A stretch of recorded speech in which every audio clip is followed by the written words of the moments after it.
Hi, my name is John Hawkes, and I'm here to talk about the film Too Late and the song that I wrote for the film and perform in the film, Down with Mary.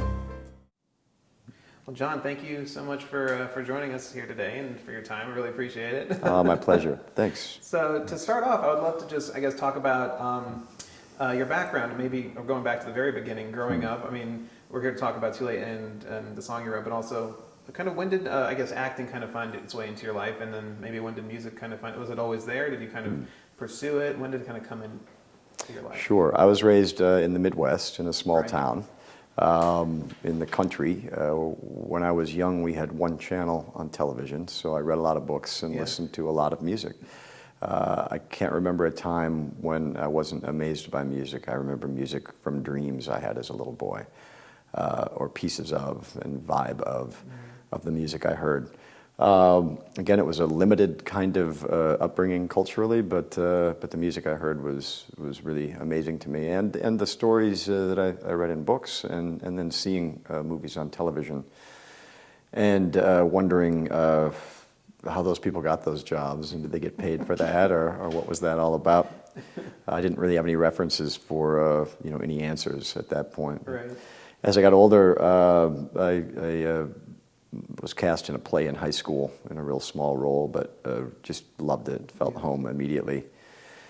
I guess I always had kind of a feeling of wanting to avoid the straight world somehow, even though I didn't even quite know what that was, but the circus seemed more interesting to me. And as I got into my early 20s or late teens, I moved to Austin, Texas to be a carpenter and kind of begin life anew.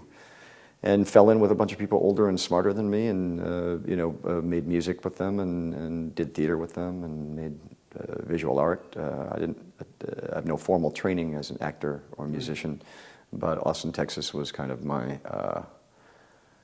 college, I guess, in a way. I learned to tell a story there, I think, as a writer, a songwriter, and also as an actor.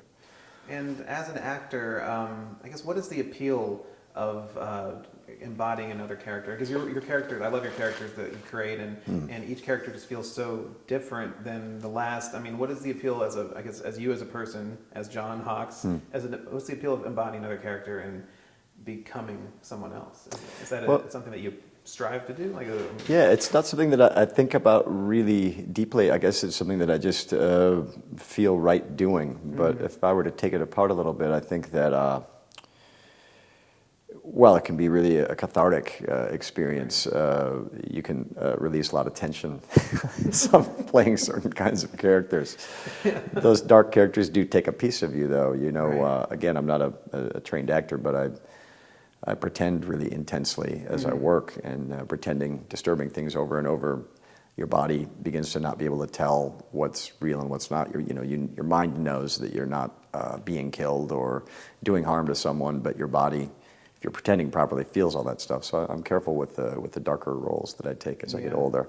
I also think that it's an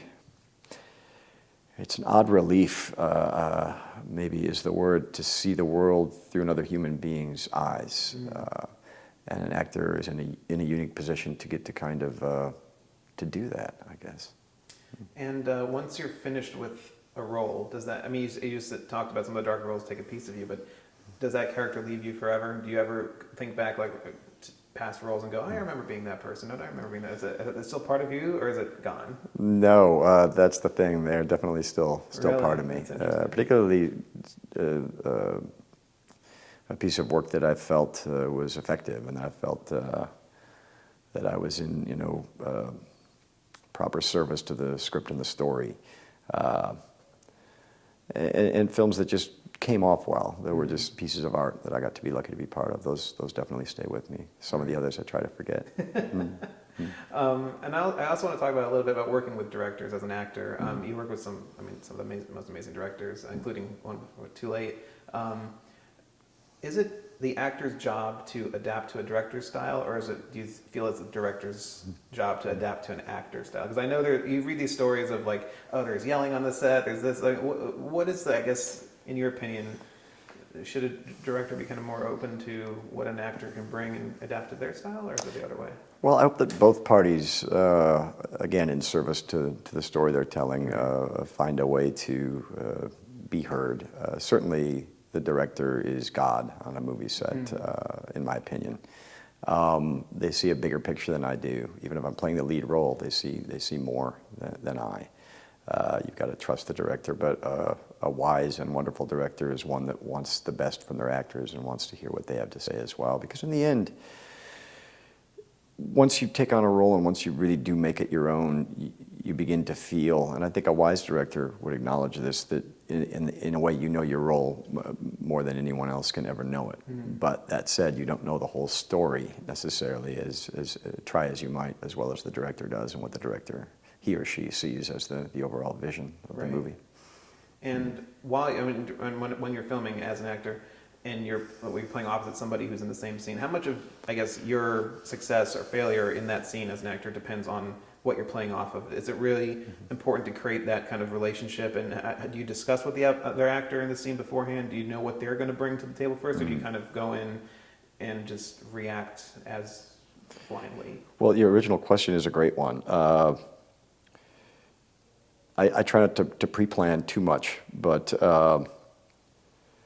you're only as good as the people around you on some level. And so I guess you can be made to look good by an ineffective actor, but I think you can, both actors in the scene, if it's a two-hander, are made much better by effective work from either.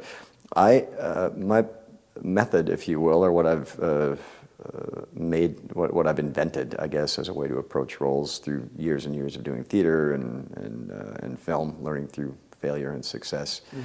I think I'm an over-preparer, an artistic over-preparer by nature. I want to have a really good idea of what's going on. I want to figure out what is the story and how can my character help best serve that story. If it's a film, I want to look at the frame and figure out what action in that frame will best serve the moment and the story, and perhaps the other actor, if that's really needed in the scene, if that actor's driving the scene, so to speak. I over-prepare. I make a lot of choices and decisions, and then I try to, when the lights go up or the curtain goes up or the director calls action, to try to forget everything in that moment and be present with the other actor or actors and just kind of see what happens at that point. But I feel like all the preparation that I've done in advance, sometimes hundreds of hours, depending on if the character has a special skill that's unfamiliar to me, all of that is in there, even if I'm not actively kind of thinking about it. An actor needs to be aware moment to moment of what their character needs, what are they trying to accomplish. That's a start, but beyond that, I like to again, forget it all, learn it all, and forget it all. Yeah. So I just want to go through some of my favorite roles of yours and just maybe kind of talk a little bit about them. Winter's Bone, which was a fantastic film, and you played alongside Jennifer Lawrence, when she was kind of starting her career. What was it like working with someone, I guess, with an actress who was, now she's Oscar winner and ever, and when she was starting out, and you kind of brought years of experience to it. It was working with new talent and creating that kind of bond and the relationship that you guys had and your characters in the film. I've been doing it a really long time, but I don't profess to necessarily know a way or the way to make art. I have my own ideas, but I wish to remain open to what others bring.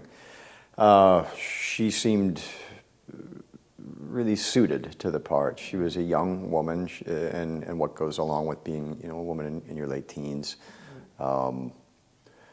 She was not an overly intensely serious person when the camera wasn't rolling. I took pains not to get to know her very well. Again, I'm not a method actor. I don't even know exactly what that is, but I do feel I felt it was important for her not to have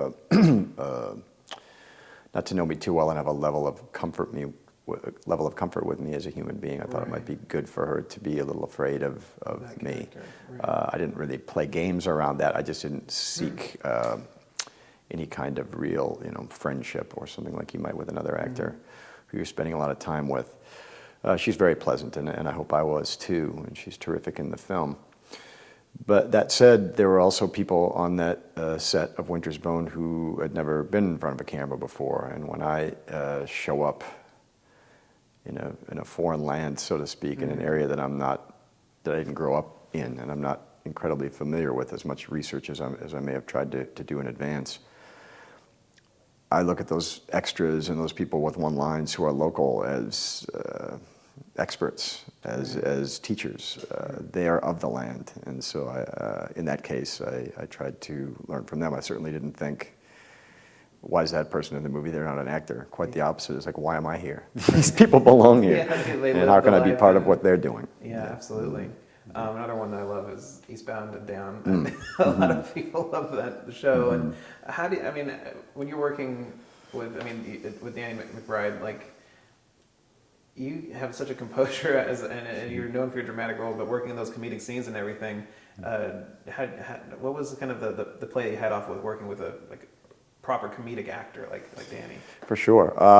Well, I like to think that I do a lot of comedy as well. People may not see them as much, right. but I mean, originally starting out as far as audience reaction doing theater, that was really where I thought, wow, I'm in this world. People think I'm funny looking or just funny, but for that one, for Eastbound and Down, in talking to David Gordon Green, who directed the pilot, and to Danny and others, I enjoy improvisation a lot and feel like I've got something to offer in that department. But it became evident to me rather quickly that someone needed to be sort of a straight person, almost feeling what the audience is feeling with all the audacious events around them. And even though Dustin, the character I played, wasn't a completely normal guy, excuse me, he had a few screws loose himself. He was much more in a sort of reality that I understood than the other characters. My main job then, I thought, was to try to maintain a kind of stillness and again a classic straight man vibe, so that the others could flourish in that way. And it became very challenging to me ultimately when Will Ferrell would show up and be in a scene. So many fine actors on that show in the cast and as guest stars. Ultimately, I was just trying to keep a straight face a lot of the time, and it was not an easy job. Yeah. Those are the best blooper reels to watch, though. Yeah, probably. And of course, The Sessions is one of my favorite performances you did, and it's such a powerful film. And maybe you had such a unique on-screen relationship with Helen Hunt and your characters, and it's really raw and vulnerable and intimate moments between you two. What was it like filming those scenes? I mean, I feel like, was it awkward? Was it? I mean, going through that with her and that experience. To one nearly nude person and another person completely nude of the opposite sex is going to create a little tension. Helen was really happy that my girlfriend at the time was the script supervisor, and I was vetted pretty quickly because my ex is an extraordinary person. That helped a little bit in a weird way. It felt a little more familial, perhaps, but one thing I like about the movie is that it treats sex as an adult subject and not necessarily a source of jokes, although that happens a little bit because everything needs to be laughed at a bit. But I feel like there was something adult about it in a way that was refreshing, and I feel like we approached the scenes that way in their execution as well. You always, I think, if you were raised right, check in with another actor if you have to do a scene that involves roughing them up or kind of psychic warfare or whatever. In this case, it was just bodies, and it was good to check in, I think, and to see how my partner was feeling about things. She was very brave, very brave, and really terrific in the film. But those scenes were, some of them shot in very long takes too. Wow. The very first time I think that we meet, there are some very long takes, and they're happening in kind of real time. And the awkward pause, just the small gesture, the look, all those things became, I think, magnified in a way that was effective for the movie. And speaking of long takes, I want to talk about Too Late, which is fantastic. I mean, you kind of got wrapped up in this amazing kind of take on film noir and pulp and everything. So let's talk about your role here with Too Late and working with such an amazing director and Dennis and creating a film that was shot on 35 millimeter, but also you guys did it in segments, right, with 20-minute kind of one-take segments. Yes. So how was that? How did you approach that as an actor? And it probably felt almost like acting on stage in a way. It was a hybrid. Certainly, I prepared the way I would prepare for any role. There's the journalist's 5 questions. It's a great place to start. Who am I? Why am I here? Where have I been? Where am I going? How did I get here? There's actually more than 5. You can just keep going. But that was kind of the same approach, was to figure out, I guess, ultimately, what is the story, and then again, how can I help best serve that moment to moment. A lot of the movie is Samson, the character that I play, but there's a lot of other scenes that don't involve him and moments in the film, for sure. So that was normal, but the shooting itself was unusual because, as you say, it was kind of like a play, but not like a play, because even though you weren't to be edited, that's one of the things that really, I think, makes a live performance stand out from filmed performance as an actor. You still had to kind of do a choreographed dance with the crew. Really great. But it would also force you to do things as an actor that you might not normally do. For example, you might say a line and I might normally want to be right on top of that line, but it might involve the character the camera having to turn to me to catch a line that was important, so I might have to delay something, or a lot of things like that. It was kind of like doing a play, but really not. It was fascinating the way that it all came together. There was no small job or small person on the set. The person that would be lowest on the call sheet, quote unquote, would often have a very important job within the 20-minute take. That if they didn't do their thing in that moment, all would be lost, and it would take an hour to reset. So was there a lot of rehearsing? Yeah, a fair amount of rehearsing, and it made for a real. And plus, on any independent movie with a very small crew, you get to know everybody pretty quickly. And on this one in particular, even though the crews would change, because we often shot scenes a year, 1 year later, another scene, another year later. Within that scene, there was a real feeling of being part of a team, I think, for all concerned. And every time we would finish a 20-minute take, there were basically 18 minutes, a lot of them, I believe, roughly. There would be a cheer that would arise in people just to have gotten the take. So it was a really unique approach, and that was part of the reason I wanted to be in the movie, was to get to do really long, uninterrupted takes, and the challenge of that, and the joy of that. Also appealed to your musical side as well. For instance, sure. You wrote an amazing song, "Down with Mary," that appears in the film. So can you talk about maybe, I guess, the role of that song for your character in the plot of the film, and what it, I guess, represents as a whole, kind of thing? I think Dennis wrote the film for me. I'm not being coy, but I don't want to say that if he didn't. But I feel like he's mentioned that he literally thought of me for the part. And whether I was going to do it or not, that's kind of how he wrote. He knew that I played music. I didn't ask to play in the film, but the script at one point says something like Samson, my character. Samson strums away and sings a song about a woman he once knew named Mary and the good time they had.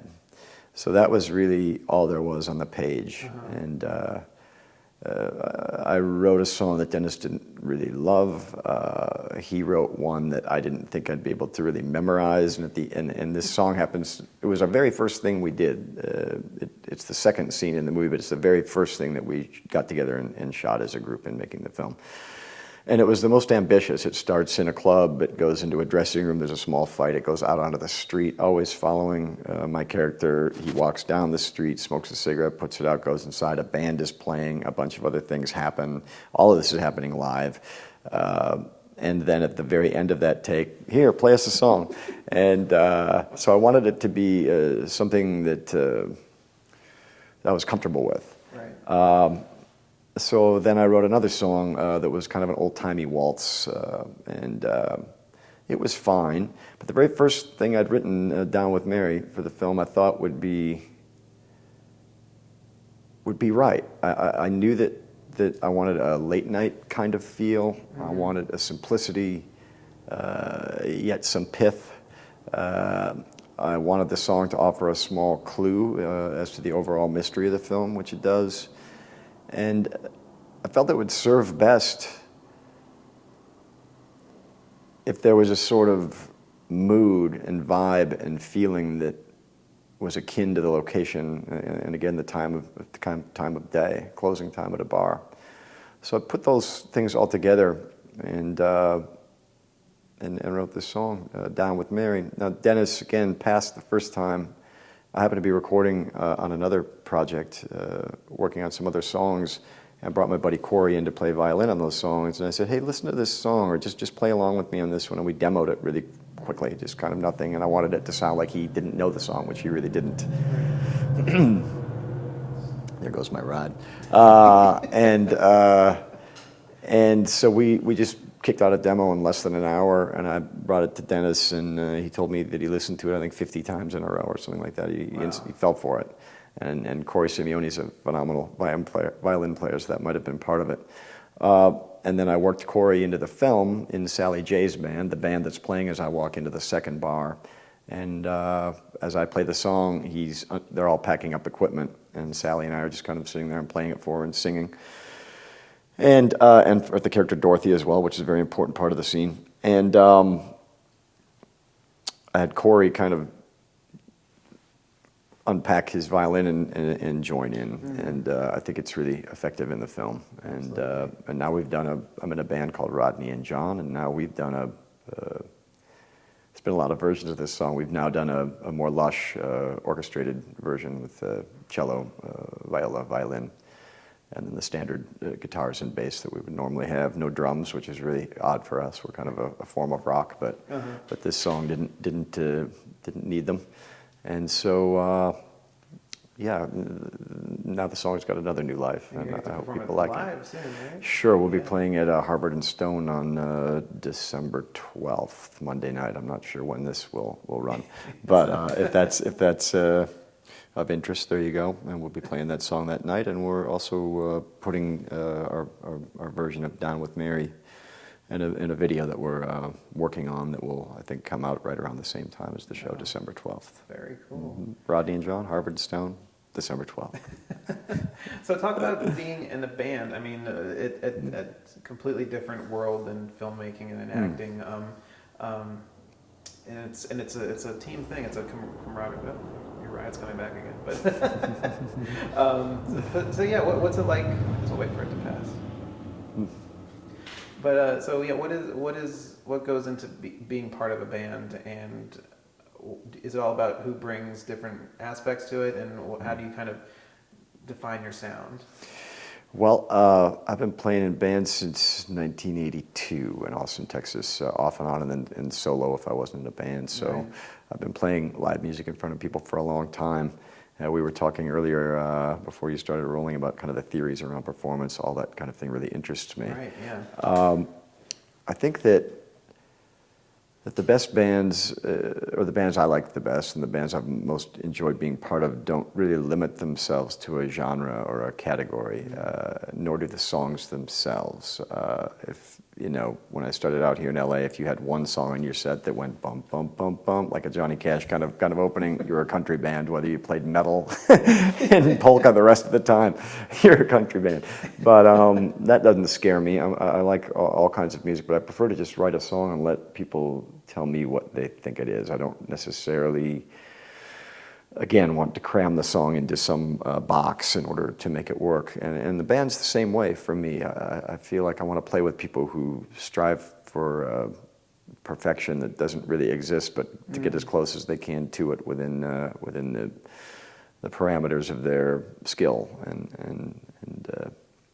So within those bands, for me, again, the bands I've liked have usually kind of crossed genres, not in a necessarily really obvious way of, oh, here's a reggae song, here's a country song, but just it's just music to me. Right. Ultimately, in Absolutely. the end, it's music. And I heard someone on television, I guess Frankie Valli was being interviewed last night, him saying it's just whether there's soul in it or not. And that could be, again, German polka or rap or a free jazz piece or a chamber piece or a rock song. There's either soul in the music or there isn't. And so I'm interested in trying to be part of the music that has soul in it, for sure. So is writing a song and performing a song, is that, I feel like it'd be more vulnerable than acting, because you're speaking words that you wrote versus someone else's words. Do you feel more vulnerable as you're on stage singing something that you wrote? Yeah, maybe.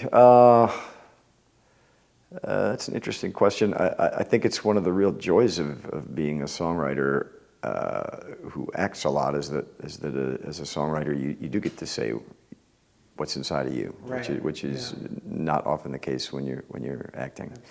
Absolutely. Each song, though, is its own little story with its own little cast of characters, and as a singer, I try to find the most effective approach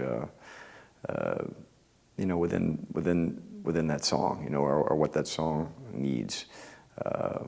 I'm a big fan of Tom Waits, and he basically seems to make up a different character for every song he sings, and his voice reflects it in a way that is so incredibly demonstrative and telling. It's pretty great. I don't really have that desire, but I do like, well, put it this way, I don't really love playing solo. I'll do it just because I like to play. Right. I like to play with people, and I like to play with other writers and singers. I guess from the earliest times of being in bands in the early 80s back in Austin, I always liked serving as well as leading. And so if you're in a band with other people who write and sing and take over, it's really a joy. So I can really be the lead character, so to speak, in a song as the main singer and writer. Right. But I also really love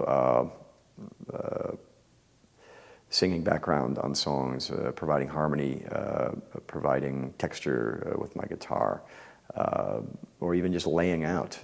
That sometimes the song doesn't need everybody to be blasting away at once. And just, I think, as a musician, what you don't play can be as important as what you do.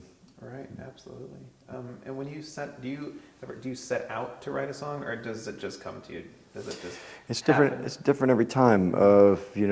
Sometimes they fall from the sky through a hole in the top of your head, Yeah. and you jot them down in a bar on a napkin in 5 minutes, and maybe one word is scratched off, or maybe not. Others take 5 years. You're chasing them through city streets and through airports, and then other songs follow you around for 5 years like a stalker. They're in the shower with you, and you're trying not to think of them. You're driving along. I don't want to think about that now. And eventually, with some songs, I feel like they've gotten me into a corner with knives and baseball bats, and I'm like, okay, I'll write the song.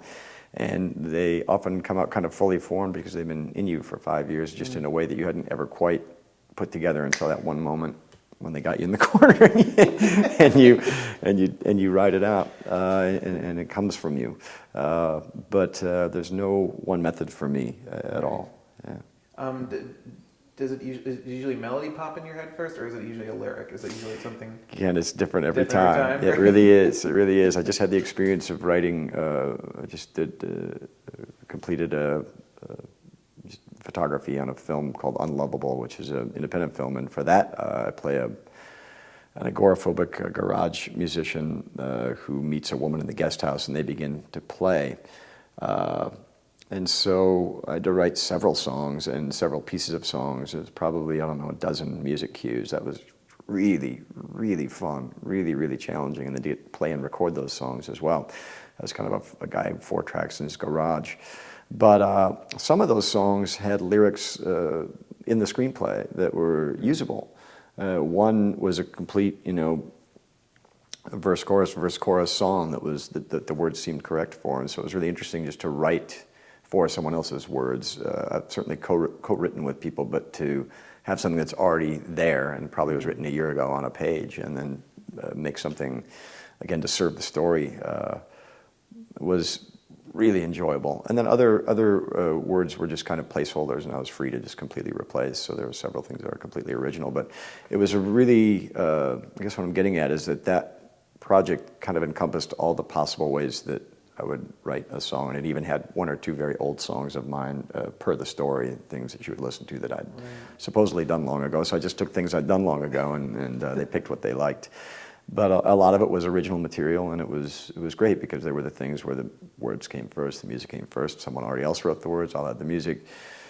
Really great, and it was like writing a musical almost, or being part of writing a musical, because again, the songs need to serve the mood and emotion and the kind of trajectory of the story. So it was really enjoyable. I'm anxious to see how that came out. That sounds awesome. So I did read in an interview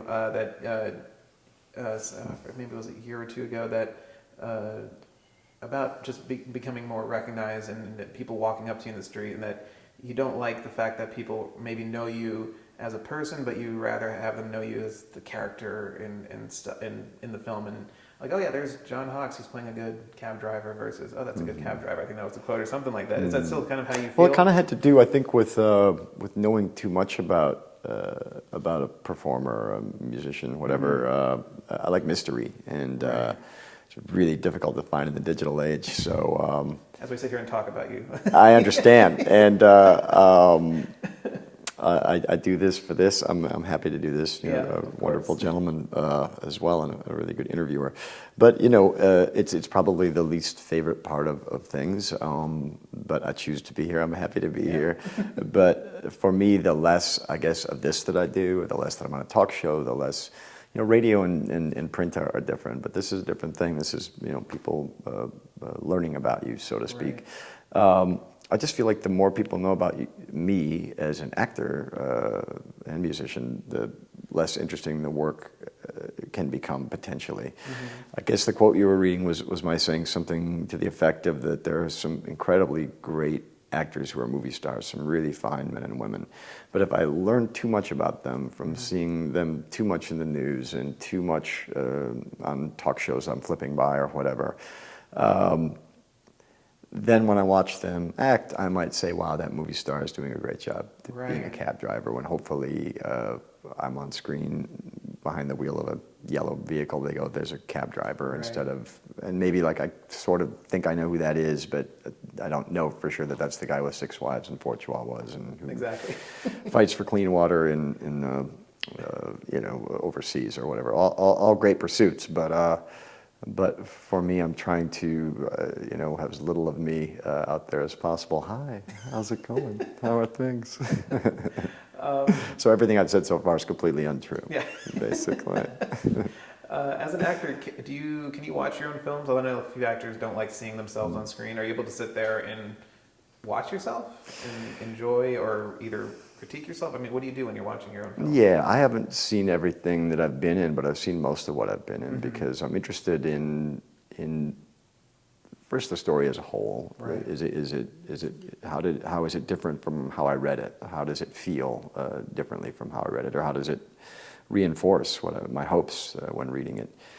How did the other departments do? You know, there was that really amazing production designer in that one, and her work looked amazing, and sure enough on film it is. Or that other actor that seemed like they were overacting, but suddenly they look really great on film. It's just a learning experience, and so I love stories, and I want to see also if I was effective in serving the story, and how I could improve that. But that said, I don't see everything. There are things that I just particularly earlier on, while I was learning from them, I also knew that if it wasn't going to make me feel good to watch, that it was silly to do. Right. Same with reviews, I guess, probably. Yeah, staying away from other critiques of but looking at, I mean, you've been acting for many years now, and have so many amazing roles. Has the industry changed in your view from when you started till now? Like, do you see just the industry, maybe not just in acting, but the industry as a whole, do you see any trends that are completely different, either good or bad, that are completely different? I think that you know, I was around really before the digital camera was omnipresent. So I guess what I've seen, the biggest change I've seen is in independent film. There weren't that many independent films being made when I started out. I remember there was a time in the mid-90s where it was easier for me to get into a studio film than into an independent film, because suddenly independent films were in vogue, and there weren't that many being made, and Sundance was, on the rise as a really amazing film festival, and others.